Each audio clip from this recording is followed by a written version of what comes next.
ഒന്ന് മിണ്ടാരിടാ, കുറെ നേരമായല്ലോ. ആദ്യം അതൊന്ന് കൈ കിട്ടട്ടെ, ബാക്കിയുള്ളവന്റെ കണക്ക് തെറ്റിക്കാനായിട്ട്. നാളെ രാവിലെ കാശ് അടച്ചു കഴിഞ്ഞാൽ 2 ദിവസം കൊണ്ട് ഓട്ടോ ഡെലിവറി കിട്ടുമെന്നല്ലേ മാനേജർ പറഞ്ഞത്? അതങ്ങനെ കിട്ടുമോ? ആ ഷോറൂമിന്റെ ഓഫറാണേത്. പിന്നെ ഒരു കാര്യം, നാളെ 10 മണിക്ക് നമ്മൾ ബാങ്കിലെത്തുന്നു, 11 മണിക്ക് ഷോറൂമിലെത്തുന്നു, പൈസ അടയ്ക്കുന്നു. ഓക്കെ, കുറച്ച് മണിക്കൂറുകൾ കൂടി കഴിഞ്ഞാൽ നമ്മൾ ആരാ? മുതലാളിമാരാ, ഓട്ടോ മുതലാളിമാര്. ജീവിതം ഒരു വലിയ വട്ടപൂജ്യത്തിൽ നിന്ന് തുടങ്ങിയതാ. കുറച്ച് കഷ്ടപ്പാടും ദുരിതവും സഹിച്ചാൽ എന്താ?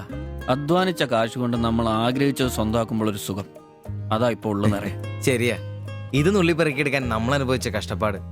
3 ലക്ഷം രൂപ ആസ്തിയുള്ളവരാ നമ്മളിപ്പോ. 20,000 വേറെയും. ആദ്യം ഓട്ടോ, പിന്നെ അതിന് മിച്ചം പിടിച്ചൊരു ടാക്സി. നമ്മുടെ ജീവിതത്തിൽ ഇനി വെച്ചടി കേട്ടോ മോനെ. അധ്വാനിക്കാനുള്ള ഈ മനസ്സും നമ്മുടെ ഒരുമയുണ്ടെങ്കിൽ നമ്മൾ ആഗ്രഹിച്ചൊക്കെ നമ്മളെ തേടിയെത്തും, അതെനിക്ക് ഉറപ്പാ. ഒരുവൻ മുതലാളി, നമ്മൾ നാളൊരു മുതലാളി. ഇവിടെ അയൽവക്കക്കാർ കിടന്നുറങ്ങണം. അയൽവക്കക്കാര് നേരത്തെ കിടന്നുറങ്ങുമെന്ന് എനിക്ക് തോന്നുന്നില്ല. എന്നതാ കാരണം ഇന്ന് ഇവന്റെ കയ്യിൽ നിന്ന് 1000 രൂപ മേടിച്ചുകൊണ്ട് രണ്ടുപേരും ടൗണിലൊക്കെ കറക്കത്തിലായിരുന്നു. അതുകൊണ്ട് അവര് നേരത്തെ കിടന്നുറങ്ങുമെന്ന് എനിക്ക് തോന്നുന്നില്ല. ശരിയാ, അപ്പൊ ഉറങ്ങാൻ വൈകുമല്ലേ? മിക്കവാറും. ഒന്ന് പോടാ പാവങ്ങള്. ആലോചിക്കുമ്പോ കഷ്ടം തോന്നും. ജനിച്ച മണ്ണിലേക്ക് ഇനി തിരിച്ചു പോകാൻ പറ്റില്ല. വല്ല നാട്ടിലും വന്ന് അധ്വാനിച്ച് ജീവിക്കാന്ന് വെച്ചാൽ അതിനുള്ള ആരോഗ്യമില്ല. എങ്ങനെ ജീവിക്കുമെന്തോ. ആരും ഇല്ലാത്തവർക്ക് ഈശ്വരൻ തുണ. എന്തായാലും ദേവയാനി ചേച്ചി കടുത്ത നിരാശല. അത് കണ്ടാലറിയാം എല്ലാം കൊണ്ടും. കിടന്നു കാണൂ. ആര് നോക്കണോ? നമ്മുടെ ജീവിതത്തിലെ ഏറ്റവും പ്രധാനപ്പെട്ട ദിവസമായിരുന്നു. നിർഭാഗ്യവശാൽ മദ്യമില്ല. മധുരാശയെങ്കിലും വേണ്ടേ? വലിയ ചെലവൊന്നുമില്ല, സ്റ്റൂളും കസേരയും മാത്രം. എപ്പ റെഡിയാന്ന് ചോദിച്ചാ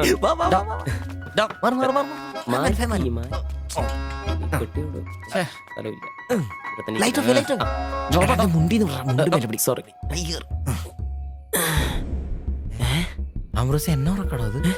എടാ വായിന്ന് ചോരയാന്നോ? ഉറക്കമല്ലേ?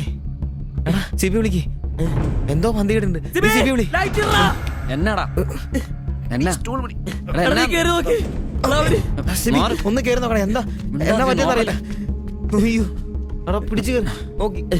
എടാ എന്തെങ്കിലും ഒന്ന് പറയടാ. അയ്യോ വാടാ.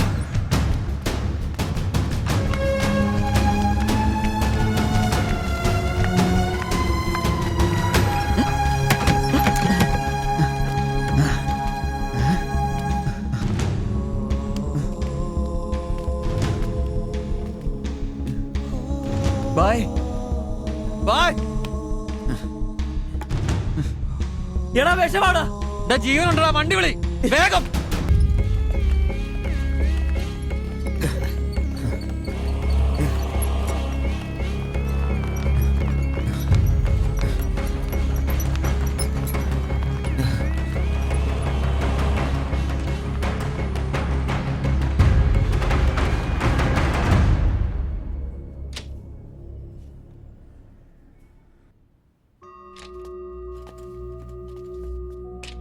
നിങ്ങളാണോ ബംഗാളി ഫാമിലി കൊണ്ടുവന്നവർ? അതെ സർ.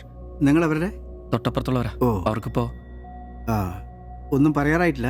24 hours കഴിയാതെ ഒന്നും പറയാൻ പറ്റില്ല. അവരുടെ ബന്ധുക്കളോ നാട്ടുകാരും വന്നിട്ടുണ്ടോ? അവർക്ക് ഇവിടെ അങ്ങനെ ബന്ധുക്കളാരും ഇല്ല. സൂയിസൈഡ് അറ്റംപ്റ്റ് ആയിരുന്നല്ലോ. നിയമപ്രകാരം പോലീസിൽ അറിയിക്കേണ്ടതാണ്.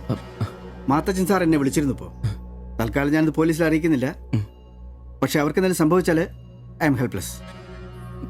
സാറിനോട് ഞാൻ അത് പറഞ്ഞിട്ടുണ്ട്. എന്തായാലും പ്രാർത്ഥിക്കേ നല്ലതിന് വേണ്ടി. ആൻഡ് നിങ്ങൾ ഇവിടെ കാണണം. എപ്പോഴാവശ്യം വരാന്നറിയില്ലോ. ഞാൻ റൂമിൽ തന്നെ കാണാം.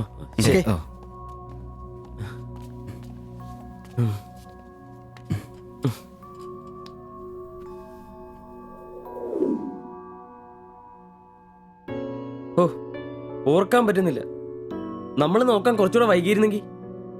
കാലിന്റെ വിറയിൽ മാറിയില്ല ഇതുവരെ. ആദ്യോട്ടാ ഇങ്ങനെ ഒരു സീൻ. എങ്ങനെ തോന്നി അവർക്കിത് ചെയ്യാൻ? അതിനുള്ള ധൈര്യം അവർക്കുണ്ടോ? എനിക്ക് വിശ്വസിക്കാൻ പറ്റുന്നില്ല. അളിയ, അവർക്കെന്തെങ്കിലും പറ്റുമോ? ദൈവമേ, ഒന്നും സംഭവിക്കല്ലേ. എനിക്കിനി താങ്ങാൻ വയ്യ. മാത്രമല്ല അളിയ, നമ്മളവരുടെ അയൽവക്കത്ത്. പോലീസിനോട് നമ്മൾ സമാധാനം പറയേണ്ടി വരും. എന്റെ മാതാവേ. ഒന്നും മിണ്ടാതിരടാ, അങ്ങനെയൊന്നും സംഭവിക്കില്ല. അളിയ, എന്തിനായിരിക്കും ഒരു ഈ കടുങ്കൈ ചെയ്തത്? ഇനി ചേച്ചിക്ക് വല്ല അവിഹിത ഗർഭവും. ഒന്ന് പോടാ. ബായി എല്ലാം നമ്മളോട് പറഞ്ഞിട്ടുള്ളതല്ലേ. അറിയാവുന്ന ജോലി ചെയ്യാനുള്ള അവസരവും കഷ്ടപ്പെട്ട് ജീവിക്കാനുള്ള ആരോഗ്യമില്ല. നാളെ എന്താവുന്നൊരു നിശ്ചയമില്ല. ജീവിതം കൈവിട്ടു പോയെന്ന് അവർ ചിന്തിച്ചു കഴിഞ്ഞാൽ തെറ്റു പറയാൻ പറ്റുമോ? നീ എന്താ പറഞ്ഞു വരുന്നത്? അവർ ചെയ്ത് ശരിയാന്ന? അവർ ചെയ്തത് ശരിയാണെന്നല്ല, നമ്മൾ ചെയ്തത് തെറ്റാണെന്ന്. അതിന് നമ്മൾ എന്നാ ചെയ്തു? നമ്മളൊന്നും ചെയ്തില്ല, അതാണ് തെറ്റ്. ബായുടെയും ചേച്ചിയുടെയും പ്രശ്നങ്ങൾ ആകെ അറിയാവുന്ന നമുക്കാ. അവർക്ക് വേണ്ടി നമ്മൾ എന്തെങ്കിലും ചെയ്തിട്ടുണ്ടോ? എനിക്കതൊന്നും അറിയത്തില്ല. ഇവിടെ ഒരു ഗതിയും പരഗതിയില്ലാത്ത നമ്മൾ എന്തോ ചെയ്യാനാ? എടാ, എല്ലാം തികഞ്ഞിട്ട് ആർക്കും ആരെയും സഹായിക്കാൻ പറ്റുകയില്ല. ഇനി ഒന്നും പറഞ്ഞിട്ട് കാര്യമില്ല. ഇനി അവർക്കൊന്നും സംഭവിക്കാതിരിക്കാൻ വേണ്ടി പ്രാർത്ഥിക്കാം. അതിനെ കഴിയൂ.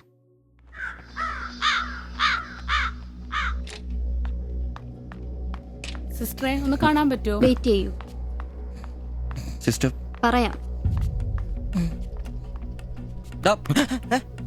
എന്നാ കുഴപ്പയോ? അറിയില്ല, നീ വാ. ശ്വാസം വിടൂ, ശ്വാസം വലിച്ചു വിടൂ.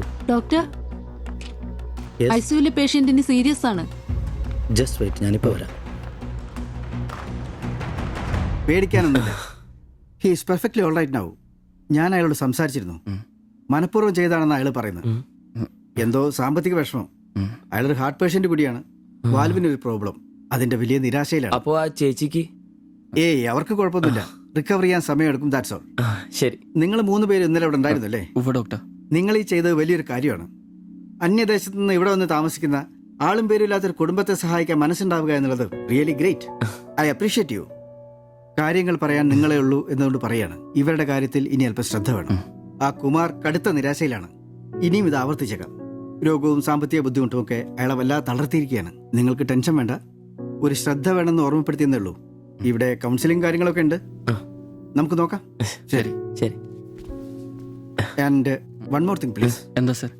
അധ്വാനിക്കാൻ തയ്യാറായ ഒരു മനസ്സും അതിന് വഴങ്ങാത്തൊരു ശരീരവുമാണ് കുമാറിന്റെ പ്രശ്നം, ആ കുടുംബത്തിന്റെ. അതിന് കാരണം പണിമുടക്കുന്ന കുമാറിന്റെ ഹൃദയവാൽവുകൾ തന്നെയാണ്. ആ കുടുംബത്തെ പൂർണ്ണമായും ജീവിതത്തിലേക്ക് തിരിച്ചു കൊണ്ടുവരാൻ നമുക്കാകുന്ന ഏക മാർഗം കുമാറിന്റെ ഹൃദയവാൽവുകൾ മാറ്റിവെക്കുന്ന ശസ്ത്രക്രിയയാണ്. 3 ലക്ഷം രൂപയാണ് അതിന് വരുന്ന ചെലവ്. അത് സംഘടിപ്പിക്കാനായാൽ ആ കുടുംബം സേഫായി. അധ്വാനിക്കാനുള്ള ആരോഗ്യം തിരിച്ചു കിട്ടിയാൽ ആ കുടുംബത്തിൽ സന്തോഷം തിരിച്ചു വരും. I am sure. നിങ്ങളുടെ പശ്ചാത്തലം എനിക്കറിയില്ല, മറ്റു മാർഗങ്ങളൊന്നും പറഞ്ഞു തരാനുമില്ല. സാധ്യതകളുണ്ടോ എന്ന് അന്വേഷിക്കുക. ഇവരെ എപ്പോഴും ഇങ്ങനെ രക്ഷപ്പെടുത്താൻ നിങ്ങളെ കൊണ്ടാവില്ലല്ലോ.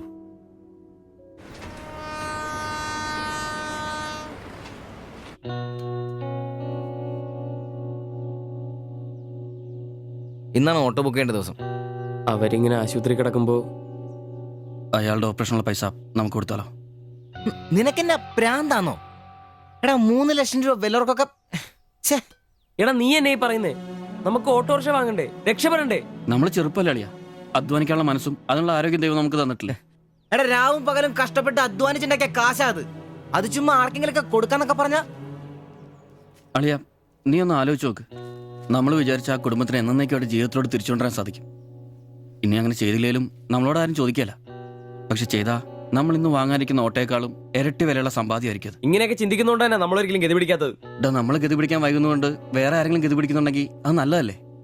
ജീവിതത്തിൽ ഇനി അവസരമുള്ള നമ്മൾ ഒരിക്കലും അവസരമില്ലാത്തവർക്ക് വേണ്ടി ഒരു ചെറിയ സഹായം ചെയ്യുന്നു. അവരിനി ആത്മഹത്യക്ക് ശ്രമിച്ചേക്കാന്നല്ലേ ആ ഡോക്ടർ പറഞ്ഞത്? അങ്ങനെ സംഭവിച്ച ഇന്നലത്തെ ആ കാഴ്ച തന്നെ എന്റെ മനസ്സിൽ നിന്ന് പോയിട്ടില്ല. ഇനി അതൊന്നും കാണാനുള്ള ശക്തിയും എനിക്കില്ല. നമുക്ക് അവരെ സഹായിക്കടാ. ഓട്ടോ നമുക്ക് പിന്നെ വന്നാലും വാങ്ങാലോ. അതങ്ങ് കോത്താഴ്ത്തി എന്ന് പറഞ്ഞാ മതി. ഇത് ഞാനും കൂടി ചങ്ക് പൊട്ടിച്ചുണ്ടാക്കിയ കാശാ. അത് കണ്ടവർക്ക് കൊടുക്കാനുള്ളതല്ല. ജോപ്പാ, സിബി, എന്റെ കൊക്കിൽ ജീവനുണ്ടേ ഞാൻ ഇനി സമ്മതിക്കല. ഡാ, അത്ര മുട്ടി നിൽക്കുന്നവരാണെങ്കിലേ സ്വന്തം കുടുംബത്തിൽ അങ്ങ് എടുത്ത് കൊടുത്താ മതി. ജോപ്പാ, ജോപ്പാടാ. ഡാ.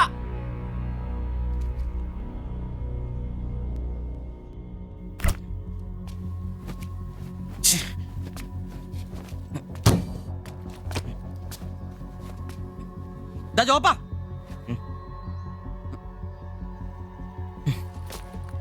ഡാ.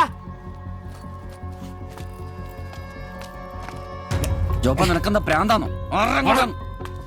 ജോപ്പ, നിന്റെ വാരെന്താ പഴാണോ? ഇതൊക്കെ കെട്ടിപ്പറക്കി എങ്ങോട്ടാണ്? ഒരുമിച്ചുള്ള പൊറുതി ഞാനങ്ങ് നിർത്തി. ജോപ്പ, ഒരു നിസ്സാര കാര്യത്തിന് വേണ്ടിട്ട് വെറുതെ. നിസ്സാര കാര്യോ? അത് നിനക്കും ഇവനും അന്തസ്സോടെ ജീവിക്കാൻ ഞാൻ ഉണ്ടാക്കിയ എന്റെ കാശ് വേറൊരാളെ തീറ്റിക്കാൻ ഞാൻ സമ്മതിക്കില്ല. ഹാ, നീ എന്നെ അത്രയും ചൂടാവുന്നേ? ഒരു നല്ല കാര്യത്തിന് വേണ്ടിയല്ലേ, അല്ലാതെ വെള്ളം അടിച്ചു കളയാൻ വേണ്ടല്ലോ. ഞാൻ വേറൊന്നും പറഞ്ഞില്ലല്ലോ. നല്ല കാര്യം ചെയ്യാൻ അവനവന്റെ പൈസ നിർത്താൻ മതി. ആ 3 ലക്ഷത്തിൽ തൊടാൻ ഞാൻ സമ്മതിക്കില്ല. നിങ്ങൾ എന്തൊക്കെ പറഞ്ഞാലും ഞാൻ ഇനി സമ്മതിക്കില്ല. സമ്മതിക്കാതിരിക്കാൻ നിന്റെ തന്ത ഉണ്ടാക്കിയ കാശ്. എന്റെ തന്ത ഉണ്ടാക്കിയ കാര്യമല്ല പറഞ്ഞത്, ഞാനും കൂടി ഉണ്ടാക്കിയ മുതലായത്. നിനക്കൊക്കെ അത്ര എന്റെ വിഹിതം തിരിച്ചാടാ. നിന്റെ അടുത്ത് അഭിപ്രായം ചോദിച്ചേ ഉള്ളൂ. നിന്റെ പൈസ നിനക്ക് എന്നാന്ന് വെച്ചാൽ ചെയ്യാം. ഒരാളും നിന്റെ അടുത്ത് ഒന്നും ചോദിക്കാം. ദാരിദ്ര്യത്തിലും പട്ടിണിയിലും ഇത്രയും കാലം ഒരുമിച്ച് വെച്ചിട്ട് കാശിന്റെ പേരില് ഇതുവരെ നമുക്കിടയിൽ എല്ലാത്തിനും ഒരു തീരുമാനം ഉണ്ടായിട്ടുള്ളൂ. ഇതിലും അങ്ങനെ തന്നെ മതി. ജോപ്പാ നിനക്ക് ഇഷ്ടമല്ലെങ്കിൽ വേണ്ട. നമ്മൾ അധ്വാനിച്ച പൈസ നമ്മൾ തന്നെ അനുഭവിക്കുന്നു. നമ്മളൊരു ഓട്ടോ ബുക്ക് ചെയ്യുന്നു, അവരവരുടെ വിധിക്ക് വിടുന്നു. ശ്ശേ.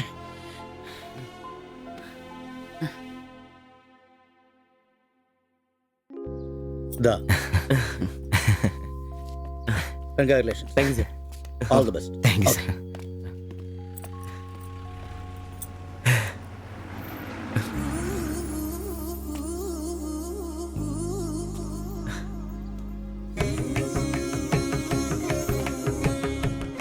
ഒട്ടു പുറത്തിറങ്ങുന്ന മുമ്പേ ചെറിയൊരു ചടങ്ങ്.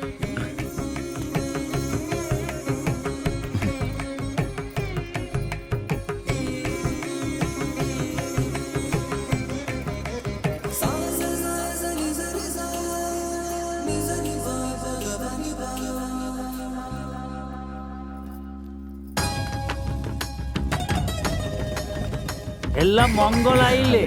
ഇനി ഗണപതി ഭഗവാനിക്ക് ഒരു തേങ്ങ അടിച്ചിട്ട് തുടങ്ങാം. 3 ലക്ഷത്തിന്റെ കട ഇതുവരെ തീർന്നിട്ടില്ല. അടിയൊക്കെ പിന്നെ ആവാം. എന്റെ ഭായിമാരെ, ഇതിനകത്ത് ഇരിക്കുന്നത് 1-2 രൂപയുടെ സാധനമല്ല, രൂപ 3 ലക്ഷത്തിന്റെ. ഒരു തേങ്ങ അടിച്ചാല് അതിലൊന്നും കുഴപ്പമില്ല. എന്നാ അടിബായ്. ഓയ്!